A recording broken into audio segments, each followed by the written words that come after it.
जय हिंद फ्रेंड्स, कैसे हैं आप लोग। आई होप आप लोग अच्छे होंगे और मस्त होंगे। जैसा कि मैं क्लास 10 का सब्जेक्ट स्टार्ट किया हूं और क्लास के 10 के मैथ में मैंने वास्तविक संख्या जो लेसन फर्स्ट है वो स्टार्ट किया था और उसका पूरा इंट्रोडक्शन और मैथ का पूरा सिलेबस 2 वीडियो में ऑलरेडी अपलोड कर चुका हूं। अगर आपने अभी तक 2 वीडियो नहीं देखा है तो आप मेरे चैनल पे जाइएगा और चैनल पे जाने के बाद वीडियो सेक्शन में जाइए और वीडियो सेक्शन या प्ले लिस्ट में जाइए, है ना। प्ले लिस्ट में जाएंगे तो आपको लिखा हुआ मिलेगा क्लास 10th मैथ्स 2025-26 यानी क्लास 10 मैथ और आगे लिखा होगा ईयर लिखा होगा, ठीक है। ऐसे ही क्लास 10th सब्जेक्ट लिखा होगा यानी साइंस और आगे 2025-26, ठीक है। वहाँ से आप वीडियो को देख लीजिएगा, आपको चीज़ें समझ में आ जाएगी। क्योंकि जब आप लेसन फर्स्ट यानी वास्तविक जो संख्याएं हैं अगर उसका इंट्रोडक्शन नहीं देखते हैं ना तो फिर आपको क्वेश्चंस नहीं आएगा। इसलिए सबसे पहले हर एक चैप्टर से पहले मैं इंट्रोडक्शन बताता हूँ। जब आप इंट्रोडक्शन देखोगे तो फिर आपको पूरे चीज़ समझ में अच्छी तरीके से आएगी। तो चलिए इस वीडियो में प्रश्नावली 1.1 यानी चैप्टर अब स्टार्ट करते हैं, ठीक है। प्रश्नावली 1.1 से जो पहला प्रश्न है वो हम लोग सॉल्व करना देखते हैं। देखिए कह रहा है पहला प्रश्न कि निम्नलिखित संख्याओं को, है ना, निम्नलिखित संख्याओं को अभाज्य गुणनखंडों के गुणनफल, है ना, अभाज्य गुणनखंडों के गुणनफल के रूप में व्यक्त कीजिए। क्या करना है? रूप में व्यक्त करना है। मैं इंट्रोडक्शन वाले पार्ट में ये बात बताया था कि अभाज्य गुणनखंड कैसे ज्ञात किया जाता है, ठीक है ना।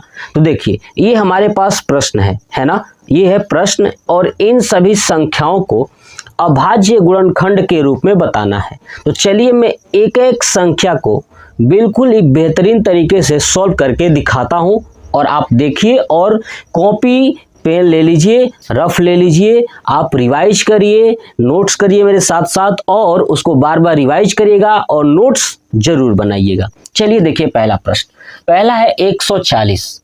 पहला प्रश्न क्या है?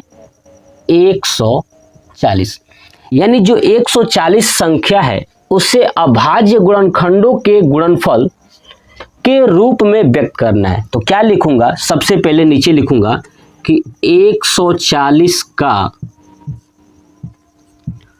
अभाज्य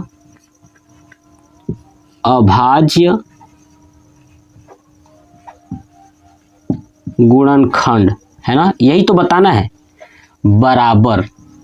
बस इसका 140 का अभाज्य गुणनखंड मान निकाल लेंगे और निकालने के बाद यहाँ पे लिख दूंगा, वो हो जाएगा हमारा आंसर। तो चलिए कैसे लिखना है, कैसे करना है। देखिए सबसे पहले जो 140 लिखा है 140 लिखिए और इस तरह आप गुणनखंड निकाल लीजिए, है ना।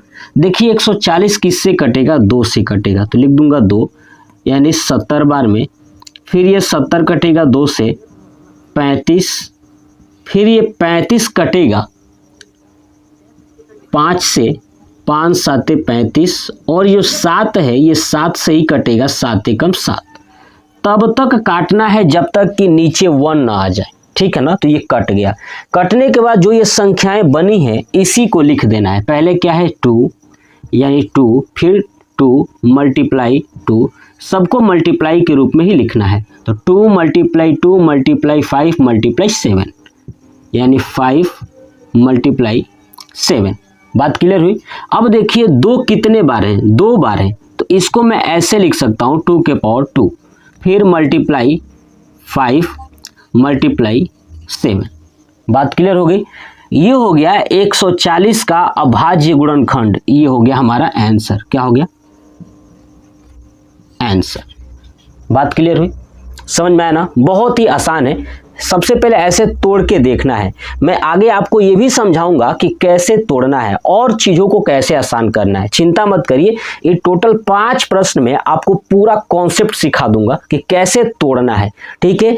वैसे आपको 2 से लेकर के कम से कम 20 तक टेबल याद होना चाहिए, और नहीं भी याद है तो आप मल्टीप्लाई कर लीजिए, क्योंकि जब हम छोटे होते हैं, है ना, जब क्लास 5, 4, 3 में पढ़ते हैं तो टेबल जो है कि रटवा दिया जाता है, तो उस टाइम याद रहता है। जैसे उम्र बढ़ती जाती है तो टेबल हम लोग भूल जाते हैं, तो भूलने का उपाय तो भूल जाते हैं, खैर चलिए ठीक है। लेकिन अगर याद न आए तो हमारे पास एक कॉन्सेप्ट है गुणा वाला, गुणा कर लेंगे, है ना, मल्टीपल कर लेंगे। चलिए, तो पहला प्रश्न आपने नोट कर लिया। चलिए अब देखते हैं दूसरा प्रश्न 156, ठीक है। कौन सा? 156।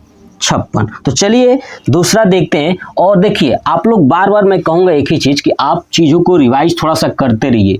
जितना ज़्यादा आप रिवाइज करोगे ना, बहुत अच्छा रहेगा। तो चलिए दूसरा प्रश्न। दूसरा प्रश्न क्या है? 156 कितना है? 156। क्या लिखेंगे कि 156 का अभाज्य गुणनखंड, है ना, मैंने समझाया, यही आपको लिखना है, अभाज्य गुणनखंड। लिख दिया, बराबर। अब जो इसको निकालना है और यहाँ पे लिख देना है। चलिए कैसे निकालेंगे, देखिए 156 लिखिए और देखिए किससे कटेगा, ये 2 से कटेगा। अब आप कहोगे कि सर ये पता कैसे चलेगा कि किससे कटेगा? तो कल के वीडियो में मैंने आपको समझाया था अभाज्य क्या होती है, अभाज्य कौन कौन सी संख्याएं होती हैं। उन्हीं देखिए यहाँ पे अभाज्य गुणनखंड निकाल रहे हैं, इसीलिए इसको अभाज्य से ही डिवाइड करना है। किससे? अभाज्य से ही डिवाइड करना है। तो चलिए 2 से काटते हैं। तो देखिए 2 7 14 और 2 8 16, ठीक है। फिर ये 78 किससे कटेगा? 2 से। 2 से कटेगा 2 3 6 और 2 9 18, ठीक है। ये 39 किससे कटेगा? तो 3 से कटेगा, है ना। 3 एकम 3, 3 का 9, 13 3 39 होता है ना। फिर ये 13 से कटेगा, 13 एकम 13, ये कट गया हमारा पूरा। तो क्या है? 2 गुणे 2 गुणे 3 गुणे 13, 2 गुणे 2 गुणे 3 गुणे 13, ठीक है। अब 2 गुणे 2 है तो ये 2 बार है, तो इसको ऐसे लिख सकता हूँ 2 के पावर 2 मल्टीप्लाई 3 मल्टीप्लाई 13 यानी 13, ये हो जाएगा हमारा आंसर। यानी दूसरा जो प्रश्न था उसका आंसर अभाज्य गुणनखंड जो होगा, है ना, अभाज्य गुणनखंडों का गुणनफल 2 के पावर 2 गुणे 3 गुणे 13। क्लियर हो गया? चलिए ऐसे ही देखते हैं क्वेश्चन नंबर 3, ठीक है। चलिए हटाता हूं। देखिए अब क्वेश्चन नंबर 3 क्या है? 3825 यानी 3825, 3825 ये क्वेश्चन नंबर इसमें का है 3rd, ठीक है। चलिए तो 3825 से वही लिखूंगा फिर से कि 3825 का अभाज्य, है ना, अभाज्य गुणनखंड, ठीक है, अभाज्य गुणनखंड बराबर। अब फिर से सॉल्व करना स्टार्ट करते, देखिए 3825। अब आप सोचेंगे कि सर ये किससे कटाया जाए, तो चलिए मैं फिर से समझाता हूँ। देखिए अभाज्य गुणनखंड यानी अभाज्य संख्याएं कौन कौन सी हैं? तो देखिए एक तो 2 है, ऊपर से 3 और 5, फिर 7, है ना, क्योंकि 6 तो है नहीं, 7 है, फिर 8 नहीं है, 9 नहीं है, 10 नहीं है, फिर 11, ठीक है। 11 के बाद 12 नहीं है, फिर 13, है ना। 13 के बाद 14 नहीं है, 15 नहीं है, 16 नहीं है और 17 है, ठीक है। 17 के बाद 18 नहीं है लेकिन 19 है ना। और 19 के बाद 20 नहीं है, 21 भी नहीं है, 22 भी नहीं है और 23 भी नहीं है। ये मैं कल भी समझा चुका था कि अभाज्य संख्या क्या होती है। 23 ऐसे डॉट डॉट कर देता हूं। अब देखिए 3825 है ना, देखिए कि किससे कटेगा इसमें से। पहले 2 से देखते हैं। तो देखिए 2 से वही संख्या कटेगी जिसके अंत में 0, 2, 4, 6, 8 रहेगा। इसके अंत में क्या है? 5 है। तो इसका मतलब ये 2 से नहीं कटेगा। ठीक है, अब देखिए 3 से। 3 का रूल क्या कहता है कि सभी संख्याओं का जोड़ अगर 3 से कट जाएगा तो वो संख्या 3 से कट जाएगी। यही तो देखना है। तो देखिए 3 वाला देखते हैं, पहले चेक करते हैं सबका जोड़। तो देखिए कितना हो गया? 8, 9, 10, 11, यानी 8, 3, 11, 11, 2, 13 और 13 और 5 18। देखिए 18 3 से कट जाएगा। इसका मतलब ये पूरी संख्या 3 से कट जाएगी। तो चलिए 3 से काटते हैं। 3 एकम 3 और 3 दूना 6 है ना, 3 साते 21 और 3 पाँचे 15, कट गया। चलिए अब फिर से चेक करते हैं इसको। लास्ट में कितना है? 5 है ना, यानी 2 से तो नहीं कटेगा।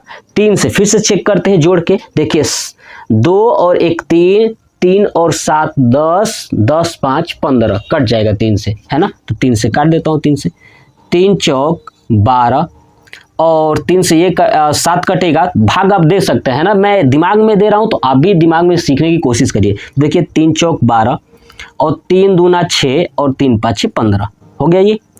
अब देखिए ये कट गया। अब फिर से चेक करते हैं। लास्ट में 5 है, इसका मतलब 2 से नहीं कटेगा। अब फिर से 3 से चेक करते हैं। जोड़िए 4 2 6 और 6 5 11। देखिए 11 3 के टेबल में आता ही नहीं है। इसका मतलब कि न 2 से कटेगा ये, न 3 से कटेगा। लेकिन लास्ट में 5 है, इसलिए 5 का आप चेक करते हैं। 5 का डिवाइड यही कहता है कि किसी संख्या के लास्ट में 0 हो और 5 हो तो 5 से कट जाएगा। तो इसका मतलब चेक करते हैं क्या 5 से कटेगा ना। लास्ट में क्या है? 5 है, तो 5 से भाग करेंगे तो 5 8 40 है ना, 5 8 40 हो गया और 5 5 25 हो गया। फिर लास्ट में 5 आया है ना। फिर से शुरू से चेक कर लेते हैं। 2 से तो नहीं कटेगा। 3 से चेक करिए। 8 5 13, 3 से नहीं कटेगा, यानी 5 से फिर कटेगा। तो 5 से, है ना। 5 एकम 5 और 5 7 35, यानी 17 5 85 होता है। बात क्लियर होगी। चलिए अब 17 है, तो देखिए इसमें 17 है ना, इसका मतलब ये 17 से ही कटेगा और किसी से कटेगा ही नहीं। तो 17 है ना, 17 एकम 17, ये संख्या निकल गई। अब यहाँ पे लिखेंगे क्या है? 3 गुणे 3 गुणे 5 गुणे 5 गुणे क्या है? 17। अब देखिए ये 3 2 बार आया है, इसलिए 3 का स्क्वायर गुणे 5 2 बार आया है, इसलिए 5 का स्क्वायर गुणे 17 एक ही बार आया, इसलिए 17। ये हो जाएगा हमारा आंसर, है ना। बहुत आसान है ना। कॉन्सेप्ट यही है, बस आपको यहां से चेक करना है अभाज्य संख्याओं से। अगर जिस अभाज्य संख्या से कटेगी उसी से आपको कटाना है। लेकिन हाँ, आप अभाज्य संख्या सीक्वेंस में ही फॉलो करिएगा, ठीक है। और आप याद कर लीजिए 23 तक कि कौन कौन सी संख्याएं अभाज्य हैं, है ना। वैसे चाहे आप बहुत सारी याद कर सकते हैं, लेकिन कोई फायदा नहीं है। आप 23 तक कम से कम याद कर ही लीजिए कि अभाज्य संख्या कौन कौन सी है। चलिए अब देखते हैं क्वेश्चन नंबर 4। देखिए क्या है? 5005, है ना। देखते हैं 5005। देखते हैं कि 5000 जो 5 है वो किस संख्या से कटेंगी, उसका अभाज्य गुणनखंड क्या होगा। देखिए क्वेश्चन नंबर 4 है ना, 5005। तो क्या लिखेंगे? वही चीज कि 5005 का अभाज्य गुणनखंड, है ना। क्या लिखेंगे? अभाज्य गुणनखंड। लिख दिया बराबर। अब वही 5005 को तोड़ना सीखते हैं। देखिए यहाँ पे तोड़ता हूँ 5005। अब देखिए सबसे पहले 2 से चेक करते हैं। 2 का रूल क्या कह रहा था कि किसी भी संख्या के अंत में अगर 0 हो, 2 हो, 4 हो, 6 हो और 8 हो, वो 2 से कटेगी। इसके अंत में 5 है तो 2 से नहीं कटेगा। 3 वाला क्या कहता है कि सबका जोड़ अगर 3 से कट जाए, है ना, तो वो 3 से कट जाएंगे। देखिए 5 और 5, 0 का मतलब तो 0 ही होता है, तो 5 और 5 10 हुआ। 10 3 से नहीं कटेगा, मतलब 3 का रूल फॉलो नहीं होगा। अब देखते हैं आगे वाली संख्या 5। 5 क्या कहता है कि जिसके लास्ट में 0 हो और 5 हो वो 5 से कट जाएंगी। तो इसमें देखिए 5 है, इसका मतलब ये 5 से कट जाएंगी। तो 5 एकम 5 यानी 1001 हो जाएगा, है ना, कंप्लीट हो गया। अब चलिए फिर से अब आगे से चेक करते हैं 2 से। 2 का रूल कटेगा क्या? नहीं कटेगा क्योंकि 1 है। 3 का रूल देखिए 1 और 1 2 हुआ, 3 से नहीं कटेगा। 5 0 और 5 लास्ट में नहीं है, ठीक है। अब आते हैं 7, है ना, 5 के बाद क्या है 7। 7 का रूल चेक करते हैं। चलिए 7 का रूल क्या कहता है? 7 का रूल ये कहता है कि लास्ट वाली जो संख्या है ना, लास्ट वाली संख्या देखिए लास्ट में क्या है 1, या कोई भी अगर कोई संख्या दिया हो तो लास्ट में जो भी संख्या हो उसमें 5 से मल्टीप्लाई करिए और बाकी संख्या बचे हुए संख्या में जोड़ दीजिए। मतलब कि ये 1001 है तो लास्ट वाला में 1 है ना, इसमें 5 से मल्टीप्लाई करिए तो 5 एकम 5 बात आया, और इस 5 को बाकी संख्या में जोड़ दीजिए, यानी 100 है इधर तो 100 में 5 जोड़ दीजिए, कितना आ जाएगा 105। जो संख्या यहाँ पे आएगा उसको क्या करना है, इसी में जोड़ देना है। अब 105 अगर 7 से कट जाएगा तो समझिए कि पूरी ये 1001 संख्या जो है कि 7 से कट जाएगी। तो देखते हैं कटता है क्या। हाँ 15 7 105 है ना, 15 7 105। इसका मतलब कि ये संख्या 7 से कट जाएगी। तो देखिए 7 से काट देते हैं। 7 से क्या होगा 7 एकम 7 है ना, 1001 में भाग देंगे तो 7 एकम 7, 3 बचा और 3 और 0 तो 7 चौक 28, 2 बचा और 2 और 1 यानी 17 का 21। बात क्लियर हुई, ठीक है। 7 से कैंसिल। अब चलिए फिर 143 आ गया। अब 143 फिर से 2 से चेक करते हैं।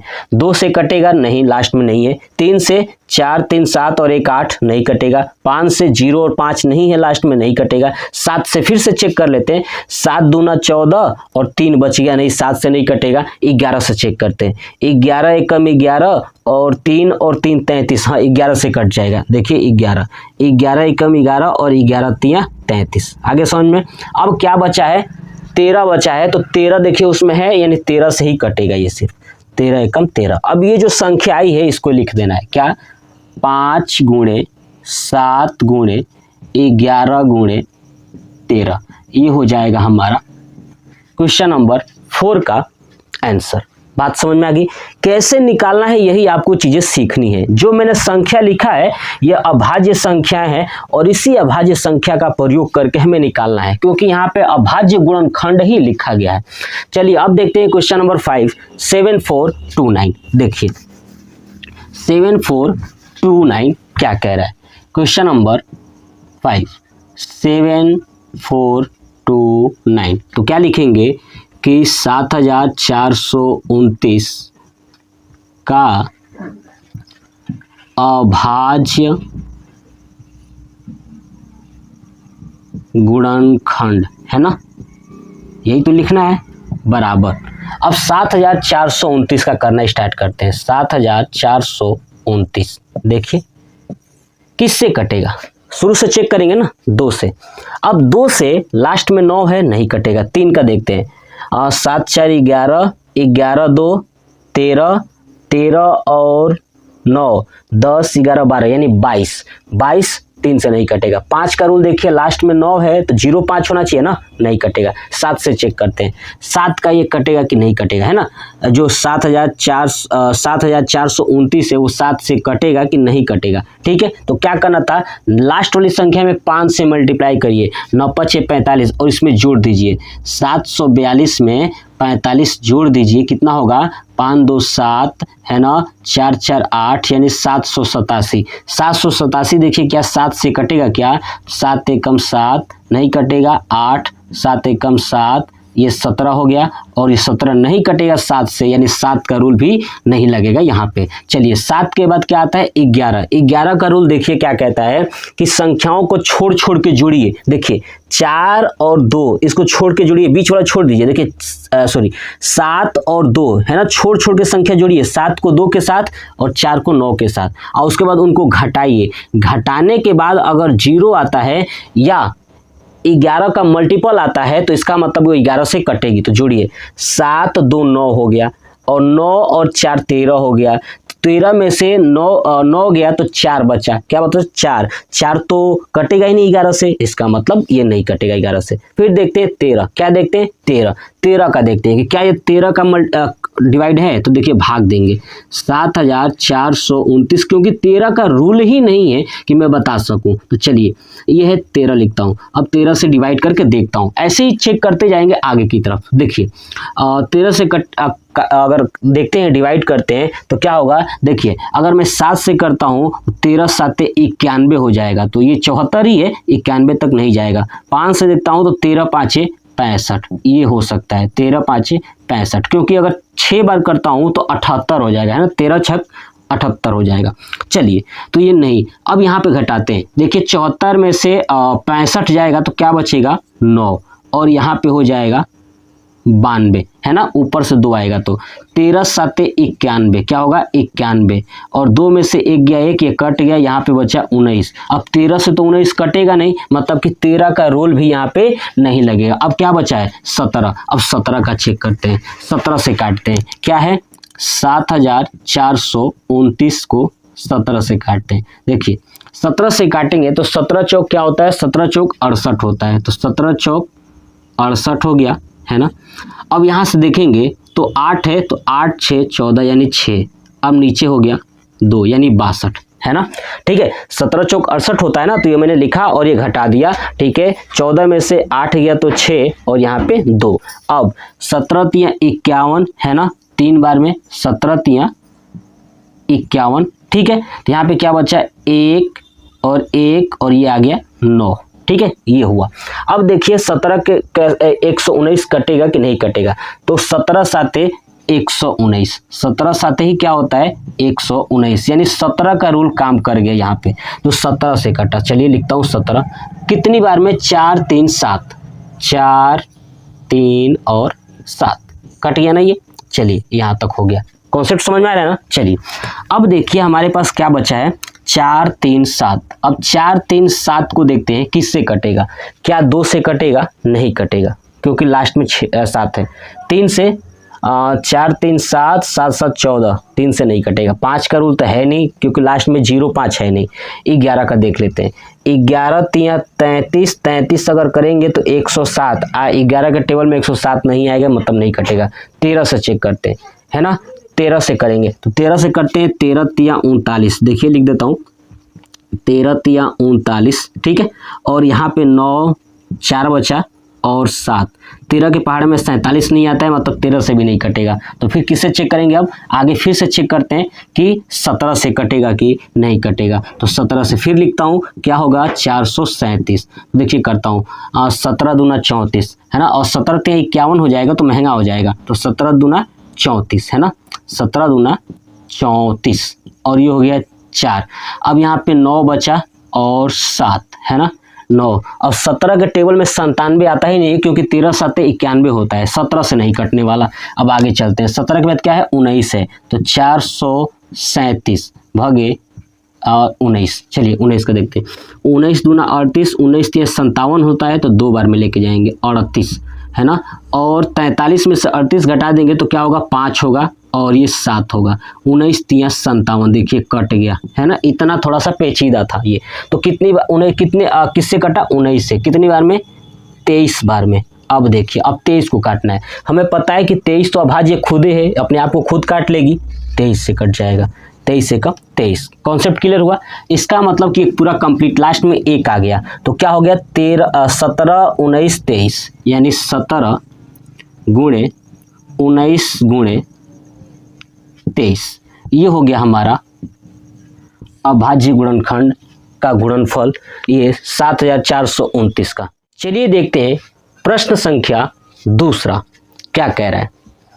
कह रहा है कि पूर्णांकों के निम्नलिखित युग्मों के, है ना, पूर्णांकों के निम्नलिखित युग्मों के HCF और LCM ज्ञात कीजिए। क्या ज्ञात करना है, HCF और LCM ज्ञात कीजिए। ठीक है, तथा इसकी जांच कीजिए कि दो संख्याओं का गुणनफल बराबर HCF गुणे LCM है। ठीक है, चलिए करते हैं।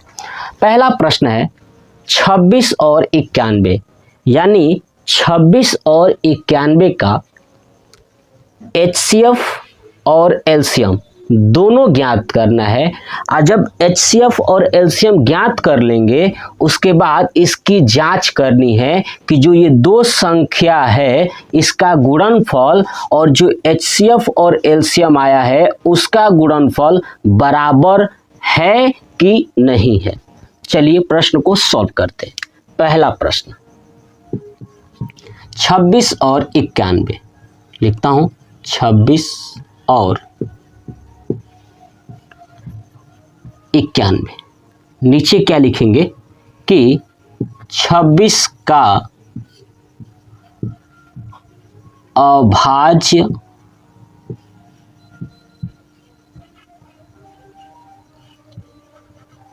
गुणनखंड, ठीक है, लिख दिया, बराबर 26 का अभाज्य गुणनखंड निकालना है। तो बताइए 26 का क्या होगा।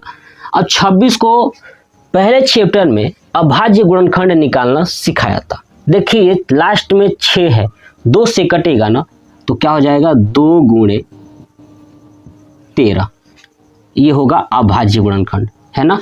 ऐसे ही 91 का निकालना है तो क्या लिखूंगा 91 का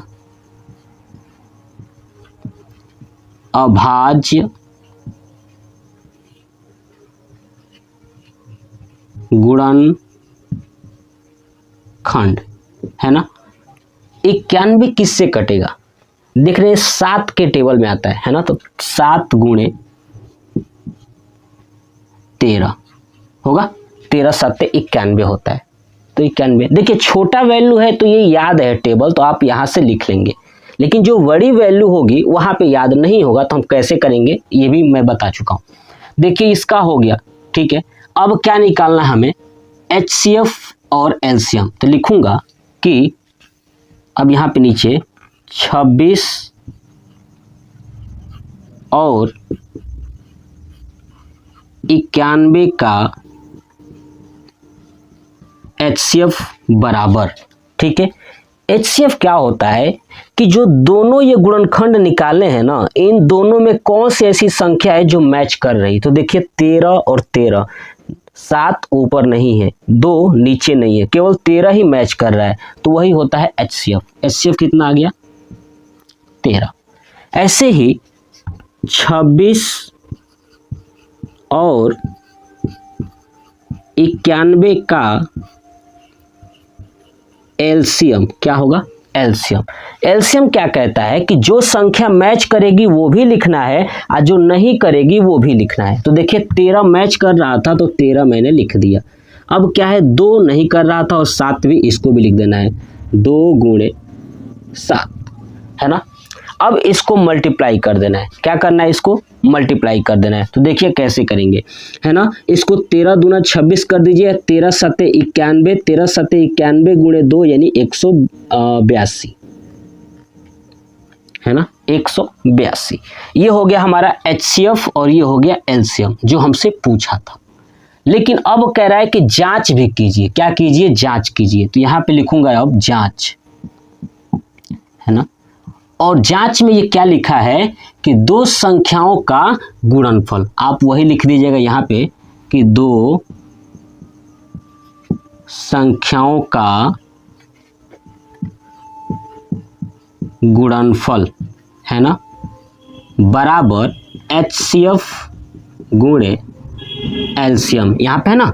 चलिए अब देखिए दो संख्या कौन कौन सी है, 26 और 91। तो यहाँ पे लिखूंगा 26 गुणे 91 बराबर HCF कितना आया है 13, तो 13 गुणे LCM आया है 182। अब गुणा करके देखते हैं क्या ये दोनों बराबर है। तो चलिए 26 को 91 में गुणा करते हैं। तो यहाँ पे कर देता हूँ 26 गुणे 91, है ना, 6 2 9 6 54 का 4, है ना, और 5 बचा, 9 दूना 18, 5 23, है ना।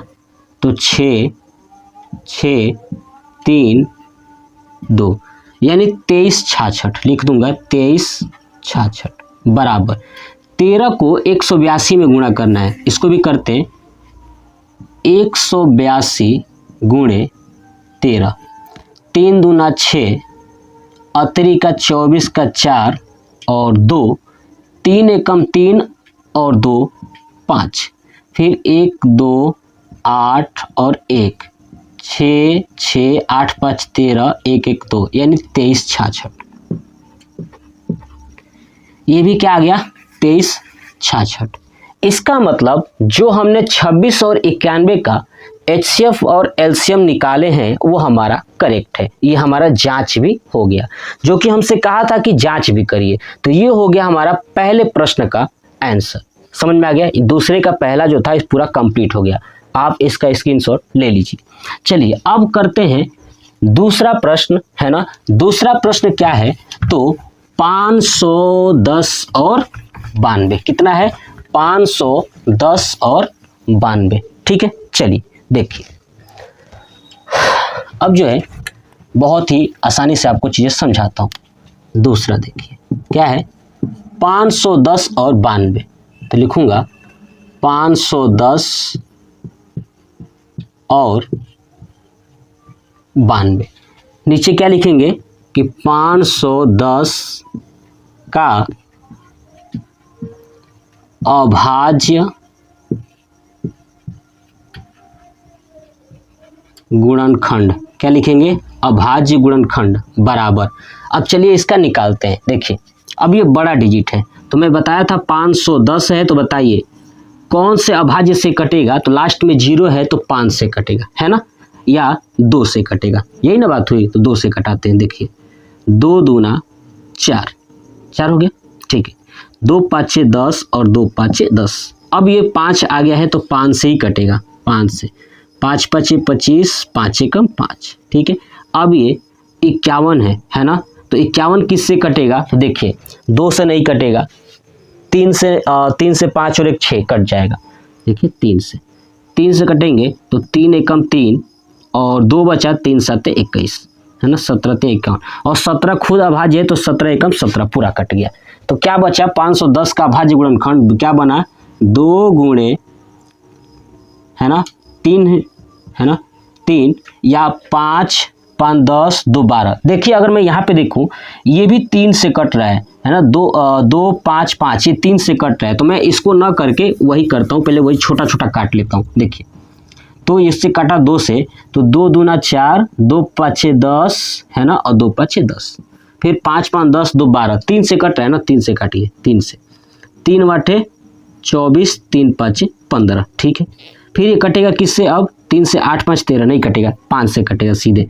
तो 17 5 85 ये हो गया, और ये हो गया 17 एकम 17। देखिए बात वही थी, उधर भी मैंने वही लिखा था, लेकिन मैंने क्या किया कि छोटे अंक से पहले कटाना जरूरी है ना। 2 के बाद 3, अगर 3 से नहीं कटता तब 5 से कटाया होता। ठीक है ना। तो चलिए तो क्या हो गया 2 गुणे 3 गुणे 5 गुणे 17 बन गया ना।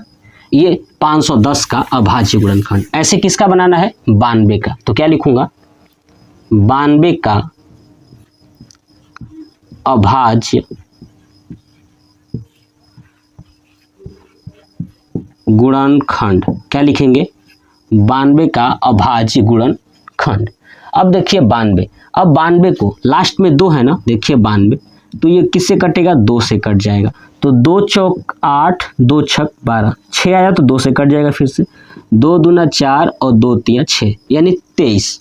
अब देखिए 23 खुद 23 से ही कटेगा क्योंकि 23 अभाज्य है। तो क्या होगा 2 गुणे 23। ठीक है, चलिए अब देखिए अब क्या करना है। ये 2 बार है तो क्या लिखूंगा 2 का पावर 2 मल्टीप्लाई 23। ठीक है, ये हो गया। अब क्या करना है कि HCF और LCM ज्ञात करना है। तो लिखेंगे कि 510 तथा 92 का HCF।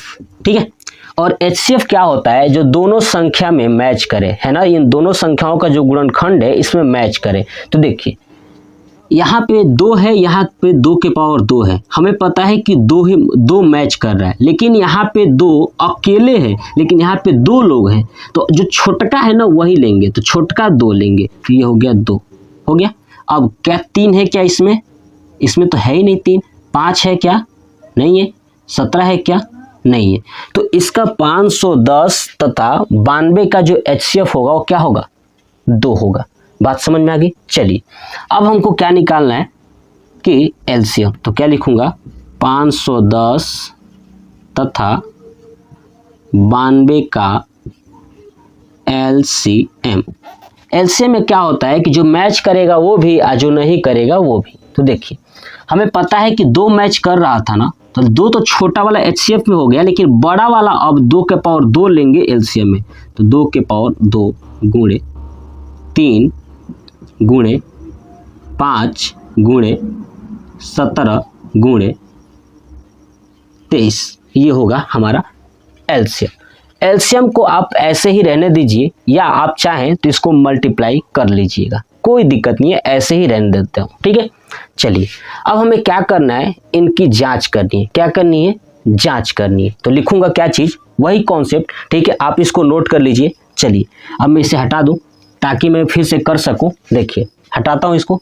चलिए तो आप, मैंने बोला कि मल्टीप्लाई कर लीजिएगा या आप वैसे ही उसको छोड़ सकते, कोई दिक्कत नहीं है। ठीक है, तो मल्टीप्लाई कर लीजिएगा, आपको जैसा लगे, है ना, कि मल्टीप्लाई करना चाहिए तो कर लो। चलो देखिए अब लिखूंगा जांच। क्या लिखूंगा? जांच। और जांच में मैंने बताया था क्या लिखना है, जो यहाँ पे लिखा गया है। 2 संख्याओं का गुणनफल बराबर HCF गुणे LCM। ठीक है, तो 2 संख्याओं का गुणनफल बराबर HCF गुणे LCM। देखिए अभी तो मैंने यहाँ पे रफ कर दिया कि HCF क्या था और LCM क्या था, तो खैर मैं अब लिख नहीं पाऊंगा। ठीक है, इसके लिए माफ़ी चाहता हूँ, मुझे ध्यान नहीं आया। ठीक है, बट 2 संख्या जो है ना 510 और 92, तो आप यहाँ पे लिख लीजिएगा गुणे करके, बराबर जो HCF आया था वो और LCM आया था वो, उन सब को गुणा कीजिएगा और देखिएगा कि क्या ये दोनों बराबर आ रहे हैं या नहीं आ रहे। अगर ये दोनों बराबर आते हैं तो आपका जांच बिल्कुल करेक्ट है, इसको कर लीजिएगा। इसके लिए माफ़ी चाहता हूँ, मुझे ध्यान नहीं आया, मैंने उसे रफ कर दिया। ठीक है, तो चलिए ये हो गया प्रश्न, जो दूसरा प्रश्न था। चलिए अब तीसरा देखते हैं, 336 और 54 का। चलिए देखिए, तो देखिए अब देखते हैं 336 और 54, क्वेश्चन नंबर 3। देखिए ठीक है, इसे अच्छे से थोड़ा रफ कर दूं क्योंकि इस पे वाटर थोड़ा सा भी लगा होता है तो मार्कर जो है कि सही से नहीं चलता है, तो मैं इसे रफ कर दूंगा। चलिए तीसरा प्रश्न क्या है? 336 और 54। तो 336 और 54, तो वही लिखेंगे 336 का अभाज्य गुणनखंड। क्या लिखेंगे? अभाज्य गुणनखंड। अब 336 को तोड़ते हैं। देखिए 2 से कटेगा, 2 एकम 2, 2 छक 12, 2 8 16, फिर 2 से कटेगा, है ना, 2 8 16 और 2 चौक 8, फिर 2 से कटेगा, 2 चौक 8, 2 दूना 4, फिर 2 से कटेगा, 21 दूना 42, फिर 3 से कटेगा, 3 7 21, ये बचा। यानी 2 गुणे 2 गुणे 2 गुणे 2 गुणे 3 गुणे 7, यानी लिख सकता हूँ इसको, 2 4 बार है तो 2 के पावर 4 गुणे 3 गुणे 7, ये हो गया 336 का। बात क्लियर हुई? चलिए अब क्या है 54 का, तो लिखूंगा 54 का अभाज्य गुणनखंड। ठीक है, 54 का। अब 54 को तोड़ेंगे तो क्या होगा? देखिए 54 लिखता हूँ, 2 से कटेगा ना, 2 से 27 बार, अब 3 से कटेगा, 3 9 27, फिर 3 और 3 से कट जाएगा, है ना, यही चीज। तो 2 गुणे 3 गुणे 3 गुणे 3, है ना, यानी इसको लिख सकता हूँ 2 गुणे 3 के पावर 3। बात क्लियर हो गई? चलिए अब क्या निकालना है? HCF और LCM। तो लिखूंगा 336 तथा 54 का HCF। ठीक है, चलिए HCF जो मैच करेगा वही लिखना है। तो देखिए मैच क्या कर रहा है, यहाँ पे 2 और यहाँ पे 2 के पावर 4 है, 2 मैच कर रहा है। तो जो सबसे छोटा होता है वो HCF पे लिखते हैं। देखिए 2 ही है ना, 2 का पावर 1 है तो सबसे छोटा है यानी 2। अब देखिए 3 मैच कर रहा है क्या, हाँ 3 और इधर भी 3, 3 का पावर ये छोटा है तो इसको लिखेंगे 3, यानी गुणा कर देंगे तो हो जाएगा 6। ठीक है, HCF क्या हो गया, 6 हो गया। क्लियर ना। चलिए अब कोई मैच नहीं कर रहा है। ठीक है, अब क्या करेंगे, 336 तथा 54 का LCM। LCM क्या होता है, जो मैच करेगा ना, जो मैच कर रहा है उसका सबसे बड़ा वाला पावर। तो देखिए बड़ा पावर कौन, 2 मैच कर रहा था ना, तो 2 का सबसे बड़ा पावर ये है, 2 के पावर 4, इसको लिख दीजिए। 3 मैच कर रहा था, 3 का सबसे बड़ा पावर 3 के पावर 3 है, तो लिख दीजिए 3 के पावर 3 गुणे जो मैच नहीं कर रहा है, अब उसको लिख दीजिए 7। ये हो गया हमारा, क्या हो गया, एलसीएम। बात क्लियर हो गई, समझ में आ गया। ऐसे ही आपको करना है, आप चाहे तो इसको मल्टीप्लाई करके लिख लीजिएगा। क्लियर। चलिए अब क्या करना है, जांच करना है। देखिए अगली बार दूसरे प्रश्न में मैं भूल चुका था कि जांच भी करना है तो हमें एचसीएफ और एलसीएम की जरूरत पड़ेगी, तो मैं उसे रफ कर दिया था, बट यहाँ पे नहीं करूँगा। ठीक है, मुझे ध्यान है, तो ये लिख देता हूँ। क्या चीज़, जो ये लिखा है दो संख्याओं का गुणनफल, वो आपको लिखना है। और लिखने के बाद दो संख्या कौन कौन सी है, 336 गुणे 54 बराबर क्या है, 6 है ना। एचसीएफ कितना है, 6, तो 6 गुणे ये 2 के पावर 4 और गुणे 3 के पावर 3 गुणे 7। मैं इसको सॉल्व करके दिखा देता हूं, आपको समझ में आ जाएगा। वैसे ही दूसरा प्रश्न करना है। देखिए 336 गुणे 54, तो यहाँ पे इसे मैं रफ कर दूं। ठीक है, इसे मैं रफ करता हूं ताकि मैं आपको करके दिखा सकूं, आप नोट कर लीजिएगा। देखिए तो 336 गुणे 54 करना है, तो देखिए सुनिए 336 गुणे 54। देखिए यहाँ पे पहले करता हूँ। देखिए 336 गुणे 54 है ना, इधर का लेफ्ट वाले का। चलिए करिए, 6 चौक 24 का 4, 2 बचा, चलिए ऊपर ही करता हूँ, यहाँ पे दिखेगा आपको सही से। तो 336 गुणे 54, 6 चौक 24 का 4, 2 बचा, 4 3 12 2 14, 4 3 12 2 14, फिर 5 से 6 5 30, 3 5 3 15 और 3 18, 1 5 3 15 और 1 15 और 1 16। ठीक है, 4 4 8 4 12, 6 7 और 1 8, यानी 18 244 आ रहा है। इधर का कितना आ रहा है, लेफ्ट साइड का 18 244। एक बार और देख लेता हूँ।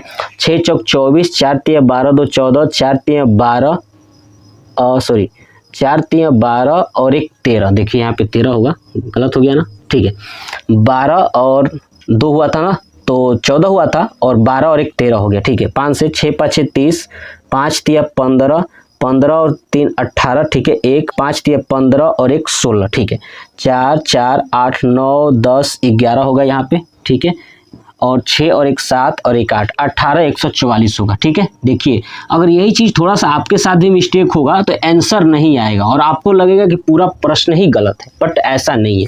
ठीक है, आप थोड़ा सा कॉन्सेप्ट एक चीज़ को 2 बार देख लीजिएगा। तो 6 गुणे 2 के पावर 4 है ना, ऐसे है 6 गुणे 2 के पावर 4 गुणे 3 के पावर 3 गुणे 7। देखिए 2 के पावर 4 क्या होता है, 16, क्या होता है 16, और 3 के पावर 3 होता है 27 गुणे 7। करते हैं गुणा। देखिए और इसको पहले 16 कर 36 और 6 यानी 96 गुणे, इसको एक साथ कर लेते हैं है ना, 7 7 49 और 7 दूना 14 और 14 और 4 18, ये आ गया, यानी 189 गुणे 96। चलिए 9 छक 54 का 4 5 है ना, 8 छक 48 48 और 5 53 का 3 है ना, 63 का 3 और 6 बचा, 6 एकम 6 और 6 12। ठीक है ना, यही आएगा। एक बार फिर से कर लेता हूँ। 9 छक 54 का 4 5, 8 छक 48 5 है ना, 8 छक 48 हो गया, 5 53 का 3 और फिर बचा 5, 6 एकम 6, 5 11। ये बार बार आज मल्टीप्लाई मिस्टेक क्यों हो रहा है, सॉरी पता नहीं। चलिए फिर 9 से करेंगे, 9 और 9 81 का 1, ठीक है, बचा 8, ठीक है, 9 8 72, 72 और 8 80 का 0 है ना, 80 का 0 8, 9 एकम 9 और 8, 9 8 17, ये हो गया 17। अब जोड़ेंगे 4 3 और 1 4, 1 7 और 1 8 और 1 18 144। देखिए 18 144, यानी दोनों हमारा मान आ रहा है ना, दोनों क्या है, जांच करेक्ट है, ठीक है। तो अभाज्य गुणनखंडन विधि द्वारा निम्नलिखित पूर्णांकों के HCF है ना और एलसीएम ज्ञात कीजिए, है ना। अभाज्य गुणनखंडन विधि द्वारा निम्नलिखित पूर्णांकों के HCF और एलसीएम ज्ञात करना, ठीक है। कौन से विधि द्वारा, अभाज्य गुणनखंडन विधि। तो अभाज्य गुणनखंडन विधि में समझा चुका हूं, मुझे ज़्यादा समझाने की जरूरत नहीं है। चलिए पहला प्रश्न करते हैं। पहला प्रश्न क्या है, 12 15 और 21। तो क्या लिखूंगा कि ध्यान सुनिए, 12 का अभाज्य गुणनखंड है ना, गुणनखंड, ठीक है। उसके बाद आगे यहाँ पे इक्वल टू लगा के 12 का लिख दूंगा। तो क्या होगा 12 का, तो 2 गुणे 3, ठीक है, लिख दिया। अब इस चीज़ को मैं ऊपर लिखता हूँ ताकि मुझे ज़्यादा जगह मिल सके, तो लिख देता हूँ 2 गुणे 3, ठीक है। उसके बाद क्या है 15 है ना, 15, तो लिखूंगा 15 का अभाज्य गुणनखंड है ना, इक्वल टू 15 का क्या होता है, 3 गुणे 5 होगा ना, तो लिख दूंगा 3 गुणे 5, ठीक है। उसके बाद क्या है 21, तो लिखूंगा 21 का अभाज्य गुणनखंड बराबर 21 को क्या लिखते हैं, 70 का 21, तो 3 गुणे 7, ठीक है। चलिए अब हमें क्या निकालना है, HCF और LCM। तो लिखूंगा 12 15 तथा 21 का HCF, ठीक है। चलिए HCF क्या होता है, ऐसी संख्या जो इन तीनों के अभाज्य गुणनखंड में मिल जाए, है ना। तो देखिए क्या मिल रहा है, हमें दिखाई दे रहा है कि 2 है ऊपर वाले में, तो 2 इन दोनों में नहीं है, यहाँ भी 2 है तो नहीं है, 3 दोनों में 3 है तो ये लिख दूंगा 3, ठीक है। और देखिए और आगे कुछ नहीं है अंक, तो इसमें नहीं मिलाएंगे अब, ठीक है। किसी एक में देखेंगे कि किसी एक से उठा करके बाकी सब में मिला लेंगे, तो 3 ही मिल रहा है, इसलिए 12 15 और 21 का जो HCF होगा वो 3 होगा। चलिए ऐसे ही हमें निकालना है LCM। तो क्या लिखूंगा 12 15 तथा 21 का HCF बराबर, HCF नहीं LCM निकालना है ना, ठीक है।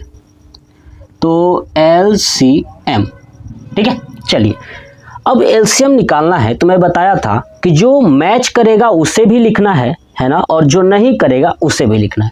तो आप देखेंगे कि 3 3 3 मैच कर रहा है तो लिख दीजिए 3, और जो नहीं मैच कर रहा है उसको भी लिखिए। देखिए ये 2 और ये 2 मैच नहीं कर रहा था तो दोनों को लिखूंगा 2 गुणे 2, फिर गुणे 3 तो कर रहा था तो लिख दिया हूँ, ठीक है। 5 और 7 तो 5 गुणे 7, ठीक है।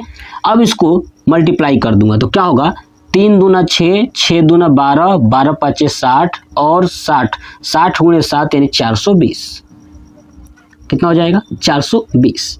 ये हो गया हमारा पहले प्रश्न का आंसर, यानी ये पूरा कंप्लीट हो गया, ठीक है। चलिए अब देखते हैं दूसरा प्रश्न 17 23 और 29 का। आप इसका स्क्रीनशॉट ले लीजिए। चलिए अब हम लोग देखते हैं 17 23 और 29 दूसरा प्रश्न। देखिए तो आपको समझ में आ रहा है, ठीक है।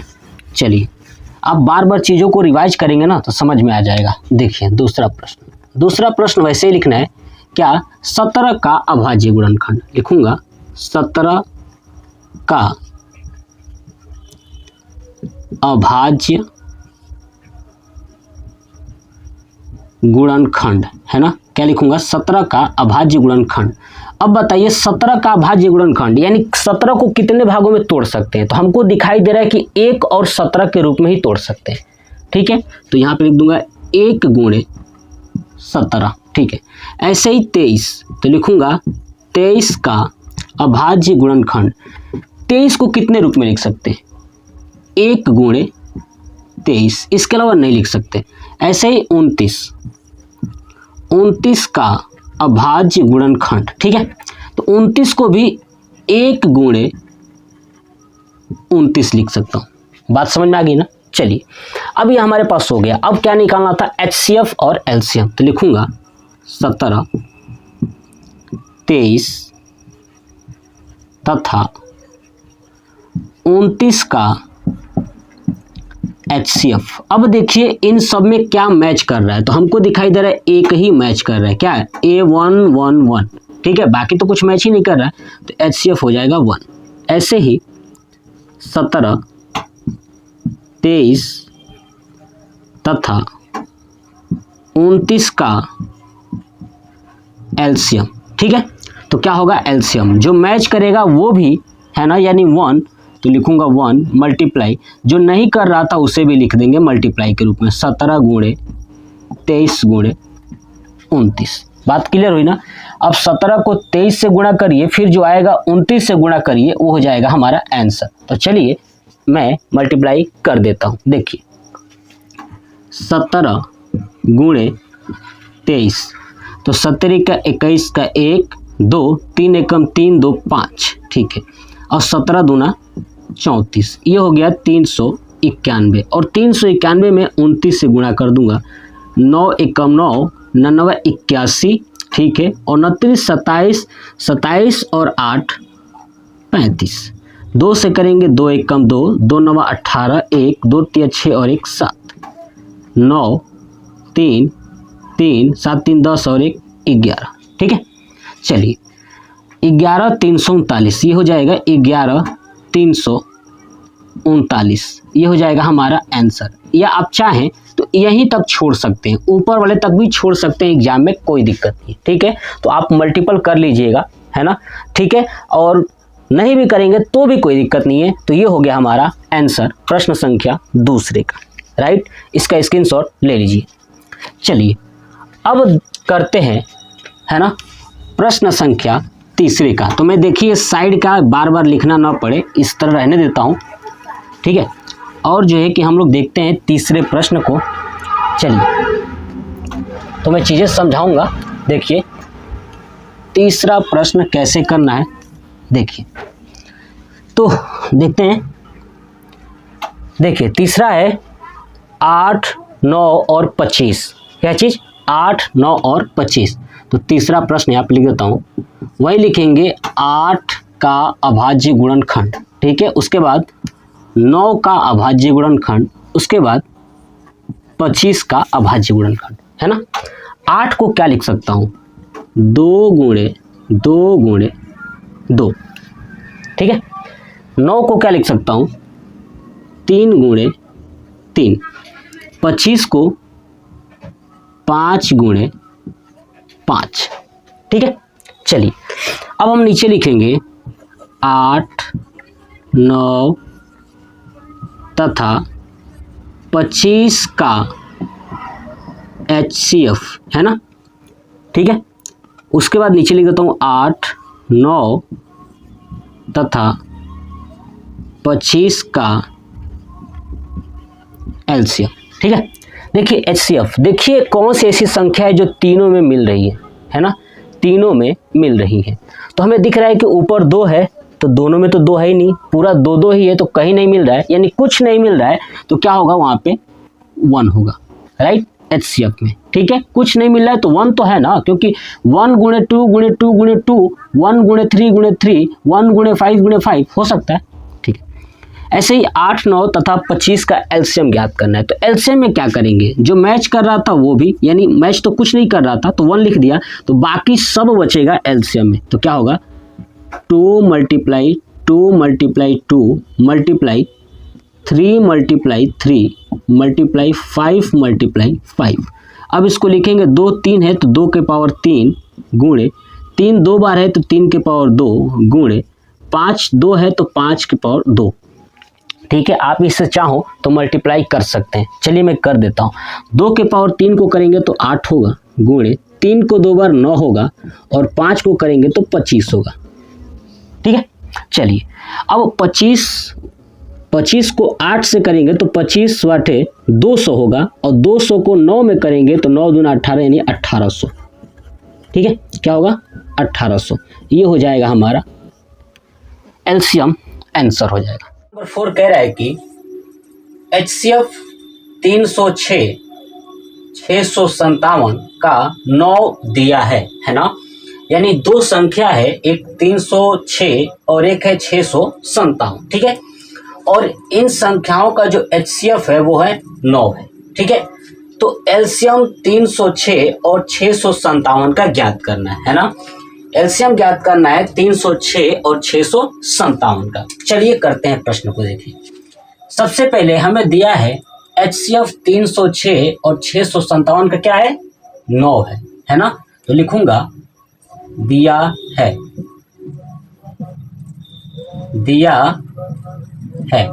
क्या दिया है HCF 306 और कामा 657 इक्वल टू 9, यानी ये दो संख्या है, एक 306 है और एक 657 है। इन दोनों का जो HCF है वो है 9। ठीक है, तो चलिए, तो एलसीएम बताना है तो हम जानते हैं, लिखूंगा हम जानते हैं कि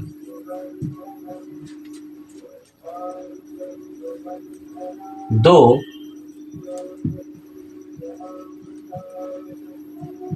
संख्याओं का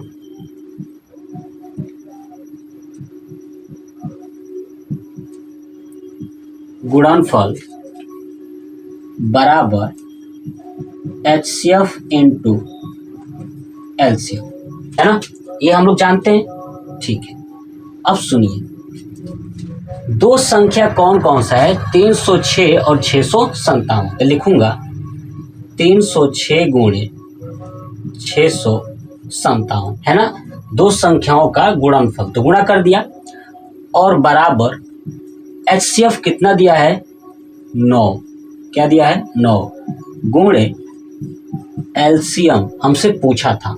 ठीक है, चलिए अब इसको सॉल्व करते हैं। एलसीएम बराबर 306 गुणे 657 बटे 9। ठीक है, अब ये 9 से काटता हूं तो कितनी बार में कटेगा, अगर इसमें करता हूं तो 9 दूना 18, 9 तेरी 27, 3 बचा और 9 चौक 36 है ना, ये यानी एलसीएम इक्वल टू 34 गुणे 657। ठीक है, अब इसको गुणा कर देता हूं तो क्या होगा 657 गुणे 34, 7 चौक 28, 2 पंचोक 20, 2 22, 2 6 चौक 24, 25 और 26। ठीक है, 70 का 21। ठीक है, और 5 दिया 15, 16 17। ठीक है, 1 छतरी 18 और 1 19। ठीक है, 8 3 7 6 13, 9 10 11 और 1 12 और 1 और 1 2, यानी 22 338। तो एलसीएम हो जाएगा 22 338। ये हो जाएगा हमारा आंसर। यही हमसे पूछा था कि एलसीएम बताइए। इस क्वेश्चन का आंसर 22 338। इसका स्क्रीनशॉट ले लीजिए। अब चलिए चलते हैं क्वेश्चन नंबर 5 पे। कह रहा है कि जांच कीजिए कि क्या किसी प्राकृत संख्या n के लिए है ना संख्या 6 का पावर n अंक 0 पर समाप्त हो सकती है ना। समझिए, मतलब ये कह रहा है कि जो ये प्राकृत संख्या n है ना, उस n का कौन सा मान रखा जाए, है ना, इस n का कौन सा मान रखा जाए ताकि इसको सॉल्व करोगे 6 के पावर n को तो हमेशा 0 पर समाप्त होगी। ठीक है, तो समझिए, मान लेता हूं कि मेरे पास एक संख्या अपने मन से 10 का पावर n, ठीक है, ऐसे एक और मान लेता हूं 20 का पावर n, या अपने मन से 30, 40, 50 जो भी मानना है मान लीजिए। ठीक है, एक और मान लेता हूं 50 के पावर n। ठीक है, समझिए, अगर आप इस प्रश्न को समझ गए तो फिर इसको आसानी से कर लोगे। ठीक है, अब देखिए 10 के पावर n है, तो अगर मैं n का मान 1 रखूं तो क्या आएगा, सोचिए, n बराबर अगर 1 रखूंगा तो क्या आएगा, 10 आएगा। 10 के पावर 1 तो 10 ही होगा ना। ऐसे ही 20 के पावर 1 को क्या हो जाएगा, 20 हो जाएगा। 50 के पावर 1 को क्या हो जाएगा, 50 हो जाएगा। लेकिन अगर यही n का मान अगर मैं 2 रख दूं तो क्या होगा, 10 के पावर 2 यानी 100 हो जाएगा। बात समझ में आया। और 20 के पावर 2 हो जाएगा तो क्या हो जाएगा, 400 हो जाएगा, है ना। और ऐसे ही 50 के पावर 2 हो जाएगा तो क्या हो जाएगा, 2500 हो जाएगा। ये बात आपको समझ में आ रही है।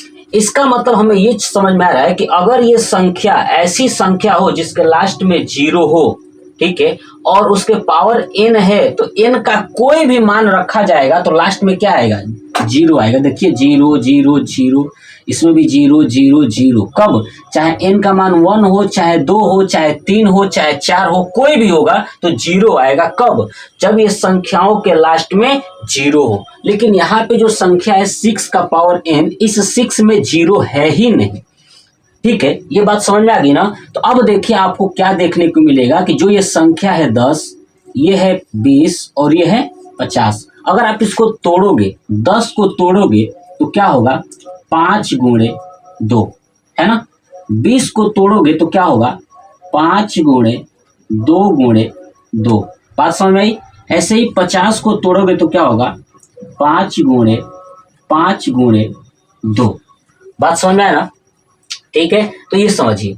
अब जो ये मैं संख्या तोड़ा हूं, आप एक चीज नोट कर पा रहे हैं कि जिस संख्या के लास्ट में 0 है वो संख्या 5 और 2 100% उसमें 5 और 2 होगा ही होगा, है ना। 5 गुणे 2 होगा ही होगा। ठीक है, यानी अगर आप दी गई संख्याओं का गुणनखंड निकालते हो, अभाज्य गुणनखंड, अगर वो 5 गुणे 2 के रूप में आ रही है तो उसका पावर अगर n होगा तो n का कोई भी मान रखोगे तो उसके लास्ट में क्या आएगा, 0 आएगा। लेकिन आप यहाँ क्वेश्चन में देखिए 6 है, क्या है, 6 का पावर n है। लेकिन बताइए 6 का अगर तोड़ेंगे तो 3 गुणे 2 आएगा। अगर इसमें 2 तो है लेकिन 5 नहीं है। अगर 5 गुणे 2 होता तो बताइए पावर कोई भी रखते तो 0 आता ना, लेकिन इसमें नहीं है तो इसका मतलब कि 6 के पावर n में n का कोई भी मान रख लीजिए, प्राकृत कोई भी रख लीजिए, तो 0 पे समाप्त नहीं होने वाली। इसी चीज को बताना है कि क्या समाप्त हो सकती है कि नहीं हो सकती है।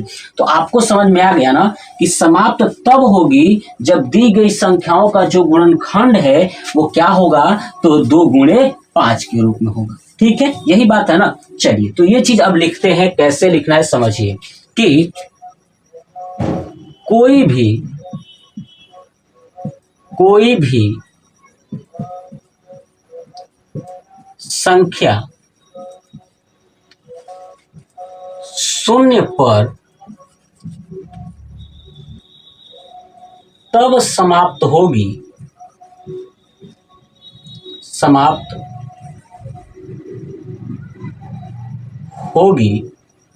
जब संख्या का गुणनखंड, है ना, 5 गुणे 2 के रूप में होगी, है ना। 0 पर तभी समाप्त होगी जब जो गुणनखंड है वो 5 गुणे 2 के रूप में होगी। ठीक है, तो समझ में आ गया। चलिए, तो लिखेंगे, तो दी गई दी गई संख्या 6 का अभाज्य गुणनखंड, क्या चीज? अभाज्य गुणनखंड क्या होगा? तो लिखेंगे, देखिए 6 का है ना, 6 का अभाज्य गुणनखंड क्या होगा? तो 2 गुणे 3, या इसी को 3 गुणे 2 भी लिख सकते हैं, ठीक है। तो अब नीचे लिखता हूं कि अतः दी गई संख्या 2 गुणे 3 के रूप में है, अतः n प्राकृत के लिए, है ना, n प्राकृत के लिए कभी भी, है ना, कभी भी 6 का पावर n अंक 0 पर समाप्त नहीं होगी, है ना, समाप्त नहीं होगी। ये बात समझ में आ गई? बस यही चीजें आपको लिखना है ताकि एग्जामिनर को पता चले कि हाँ ये आपने लिखा क्या है। मैंने आपको चीजें समझाया कि कैसे लिखना है, ठीक है। तो ये चीज समझ में आया, ये हो गया इसका पूर्ण रूप से आंसर हो गया। आप इसी चीज को कई तरह से अलग अलग तरीकों से लिख सकते हैं। नंबर 6 कह रहा है कि व्याख्या कीजिए कि, है ना, 7 गुणे 11 गुणे 13 प्लस 13 और 7 गुणे 6 गुणे 5 गुणे 4 गुणे 3 गुणे 2 गुणे 1 प्लस 5 भाज्य संख्याएं क्यों हैं, है ना। हमें यही व्याख्या करना है कि जो दिया गया संख्या है ना, ये भाज्य क्यों है। तो देखिए समझिए, क्वेश्चंस क्या है, 7 गुणे 11 गुणे 13 प्लस 13, यानी 7 गुणे 11 गुणे 13 प्लस 13, ठीक है, पहला संख्या। और दूसरा ये वाली संख्या, ठीक है। पहले इसको करते हैं फिर इसको करेंगे। अब बताइए, आप देखेंगे कि ये वाली तीनों जो संख्या है ना, 7 11 और 13, ये गुणे में है और ये वाला जोड़ में है। तो क्या ये जोड़ वाले को बाहर ले लूं? अगर 13 में बाहर ले लूं तो क्या बचेगा? देखिए 7 गुणे 11 प्लस 1 है कि नहीं, यही बचेगा। चलिए अब इसको क्या लिख सकता हूँ, 13 और इसको लिख सकता हूँ 1177 प्लस 1। बात क्लियर हुई? अब इसको देखेंगे कि 13 गुणे 77 और 1 78। बात समझ में आ गई? ठीक है। अब बताइए, क्या ये संख्याएं, जो संख्या ये हैं, इसके मल्टीपल में अगर 1 लगा दूं, क्या लगा दूं? 1 लगा दूं तो कोई भी दिक्कत नहीं होने वाली, ठीक है। चलिए दूसरा एक संख्या क्या है, 7 गुणे 6, यानी 7 गुणे 6 गुणे 5 गुणे 4 गुणे 3 गुणे 2 गुणे 1 प्लस 5, ठीक है। अब देखिए इन दोनों, इसमें भी 5 है, इसमें भी 5 है, 5 कॉमन ले लेता हूँ तो क्या होगा, 7 गुणे 6 गुणे 4 गुणे 3 गुणे 2 गुणे 1 प्लस 1, यही होगा ना। देखिए अब ये 5, अब इसको क्या करता हूँ, इन सबको गुणा कर लेता हूँ। देखिए कैसे गुणा करना है, 3 दूना 6 और 6 36, 36 चौका 144 और 144 गुणे 7, 7 चौक 28, 2 7 चौक 28, 2 30 और 7 एकम 7 3 10, यानी 1008 प्लस ये क्या है 1, ये हुआ। बात क्लियर हुई ना। अब इसको आप देखेंगे तो क्या होगा, 5 गुणे 1008 और 1 हो जाएगा 1009। जैसे मैंने इसमें मल्टीप्लाई 1 लिखा है, क्या इसमें भी मल्टीप्लाई 1 लिख सकता हूँ? ठीक है, लिख दिया। तो दोनों संख्या ये हो गई, है ना। इस संख्या को सॉल्व किया और इस संख्या को सॉल्व किया। अब बताइए, ये कह रहा था कि ये भाज्य संख्या क्यों है। देखिए ये भाज्य संख्या तो है, ये बात सच है कि भाज्य संख्या है। अब पूछ रहे कि भाज्य संख्या क्यों है, तो देखिए मैं भाज्य संख्याओं के बारे में आपको एक फैक्ट बताया था कि जिस संख्या का जो गुणनखंड होता है ना वो 2 से अधिक होता है। क्या होता है? 2 से अधिक होता है, वो भाज्य संख्या होती है। ये पहले वीडियो में इंट्रोडक्शन वाले में समझाया था। तो आप देखिए कि यहाँ पे जो गुणनखंड है 13 भी है, 78 भी है और 1 भी है ना। 13 गुणे 78 गुणे 1, ये 3 है।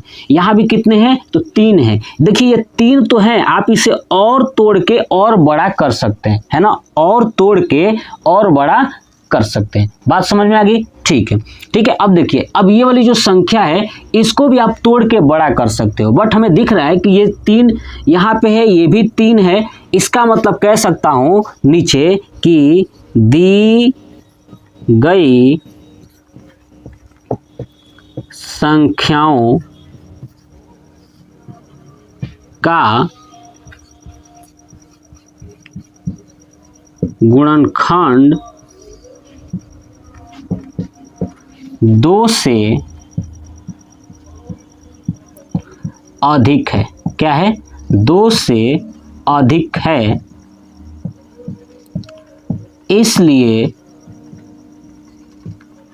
यह संख्याएं क्या है? भाज्य है। यही तो बताना है कि ये संख्याएं भाज्य क्यों है। तो मैंने समझा दिया ना कि जो दी गई संख्या है इसका जो गुणनखंड है वो 2 से क्या है? अधिक है। ठीक है, इसलिए यह संख्याएं क्या है? भाज्य है। ये कंप्लीट हो गया। क्वेश्चन नंबर 6 कुछ नहीं करना था। अब चलिए देखते हैं क्वेश्चन नंबर 7। इसका आप स्क्रीनशॉट ले लीजिए। मैं क्वेश्चन नंबर 7 की बात करूं तो क्वेश्चन नंबर 7 जो है कि मैं बोर्ड पे नहीं लिखने वाला, लेकिन हाँ एक चीज जरूर है कि जब मैं इस क्वेश्चन को कराऊंगा, ठीक है, तो आपके सामने स्क्रीन पे ये प्रश्न दिखाई देगा। ठीक है, तो देखिए, देखते हैं क्वेश्चन नंबर 7 क्या कह रहा है। देखिए, तो आपके सामने स्क्रीन पे दिखाई देगा। देखिए, किसी खेल के मैदान के चारों ओर एक वृत्ताकार पथ है ना। कोई खेल का मैदान है, उस मैदान के चारों ओर एक वृत्ताकार पथ है। ठीक है, इस मैदान का एक चक्कर लगाने में सोनिया को 18 मिनट लगते हैं, है ना। उस मैदान का एक चक्कर लगाने में सोनिया को 18 मिनट लगते हैं, जबकि इसी मैदान का एक चक्कर लगाने में रवि को 12 मिनट लगते हैं। ठीक है, तो मान लीजिए वे दोनों एक ही स्थान और एक ही समय पर चलना प्रारंभ करके एक ही दिशा में चलते हैं, तो कितने समय बाद वे पुनः प्रारंभिक स्थान पर मिलेंगे? समझिए। देखिए, अब कह रहा था कि एक मैदान है। क्या है? Question number 7। देखिए क्वेश्चन नंबर 7, एक मैदान है। तो समझिए ये एक मैदान है, ठीक है, और यहाँ पर सोनिया है। कौन है? सोनिया। ठीक है, और सोनिया के साथ साथ रवि भी है। कौन है? रवि। सोनिया जो है कि एक चक्कर यहाँ से चल रही है, तो एक चक्कर 18 मिनट में पूरा कर रही है। कितने मिनट में? 18 मिनट में। आज जो रवि है यहीं से चलता है, एक चक्कर 12 मिनट में पूरा करता है। कितने मिनट में? 12 मिनट में। तो बताना ये है कि अगर दोनों एक ही जगह से एक ही समय पर चलेंगे तो बताइए कब जाके कितने समय बाद वह पुनः एक स्थान पर मिलेंगे। अब देखिए, जब सोनिया यहाँ से चल रही थी, एक चक्कर अगर 18 मिनट में लगा रही है तो दूसरा चक्कर कितने मिनट में कंप्लीट करेगी? तो देखिए, एक चक्कर 18 मिनट में, और दूसरा जाएगी तो कितना लगेगा? Total 36 minute. तीसरा जाएगी तो कितना लगेगा? 54 मिनट। ऐसे ही करके चले जाएंगे, समझ रहे ना। अब ऐसे ही रवि जा रहा है तो 12 मिनट पहला चक्कर, 12 दूसरा, 24 तीसरा, 36 चौथा, 48। आपने एक चीज नोटिस किया क्या कि सोनिया और रवि एक टाइम ऐसा है, यानी 36 मिनट ऐसा ये टाइम है जिस टाइम दोनों बराबर बराबर दूरी पर चलते हैं, यानी बराबर समय कंप्लीट करते हैं। बात समझ में आएगा ना कि बराबर समय लेते हैं और इसी समय में दोनों एक साथ मिलेंगे, है ना। इसी समय में दोनों क्या होंगे? एक साथ मिलेंगे। बात समझ में आ गई? यानी 36 मिनट बाद ये दोनों क्या एक साथ मिल जाएंगे। समझ में आ गया ना, दोनों 36 मिनट बाद क्या हो जाएंगे, एक समय पर मिल जाएंगे। अब समझिए इसी चीज को लिखना कैसे, तो देखिए अब लिख के मैं दिखाता हूं कि कैसे लिखना है। देखिएगा, अब ध्यान से चीजें समझिए, ठीक है। देखिए लिखूंगा कि एक वृत्ताकार पथ है, ठीक है। तो देखो एक चक्कर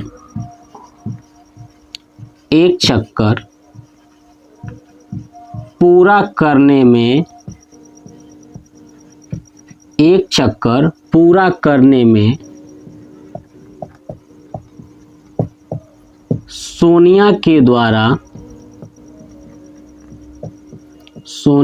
द्वारा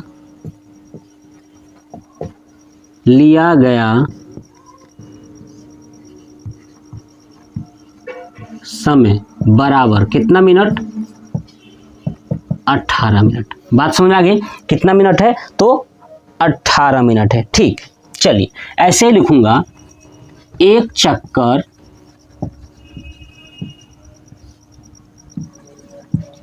पूरा करने में रवि के द्वारा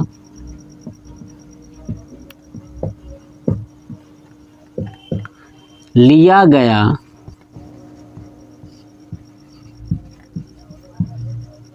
समय बराबर 12 मिनट, ठीक है। अब ये एक समय पर मिलेंगे ना, ये कह रहा ना कि एक साथ चलना प्रारंभ करते हैं, तो लिखूंगा कि दोनों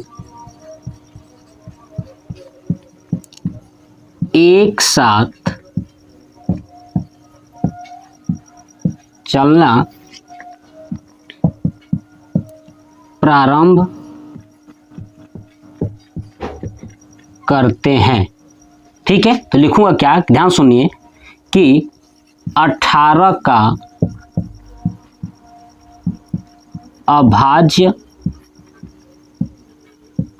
गुणनखंड, 18 का निकालोगे तो क्या होगा, 2 गुणे 3 गुणे 3, ठीक है। ऐसे ही 12 का अभाज्य गुणनखंड तो क्या होगा, 2 गुणे 2 गुणे 3, ठीक है।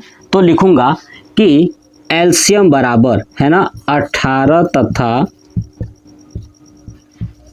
12 का एलसीएम, ठीक है। एलसीएम क्या होता है कि जो मैच करेगा वो भी और जो नहीं करेगा वो भी। देखिए 2 मैच कर रहा है तो 2 लिख दिया, और क्या कर रहा है 3 कर रहा है तो 3 लिख दिया, ठीक है। और एक 3 नहीं कर रहा है और एक 2 नहीं कर रहा है। अब इसको गुणा कर दूंगा, देखिए 3 दूना 6, 6 18, 18 दूना 36, यानी 36 मिनट। अभी मैंने दिखाया था वहां पे करके कि 36 कैसे आया, ठीक है। तो 18 और 12 का एलसीएम क्या होगा, 36 मिनट। अब लिख दूंगा नीचे, क्या लिखूंगा कि देखिए कि सोनिया तथा रवि 36 मिनट बाद पुनः एक स्थान पर मिलेंगे। क्या होंगे, मिलेंगे। ये हो गया हमारा पूरा आंसर। यानी क्वेश्चन नंबर 7 कुछ नहीं है, बस आपको थोड़ा सा दिमाग लगाना है, बात कॉन्सेप्ट क्लियर। इसका स्क्रीनशॉट ले लीजिए। अब ये प्रश्नावली 1.1 पूरा कंप्लीट हो गया। नेक्स्ट वीडियो में मैं प्रश्नावली 1.2 आपको पढ़ाने वाला हूं। तो ये वीडियो कैसा लगा कमेंट बॉक्स में कमेंट करके जरूर बताइएगा। जय हिंद।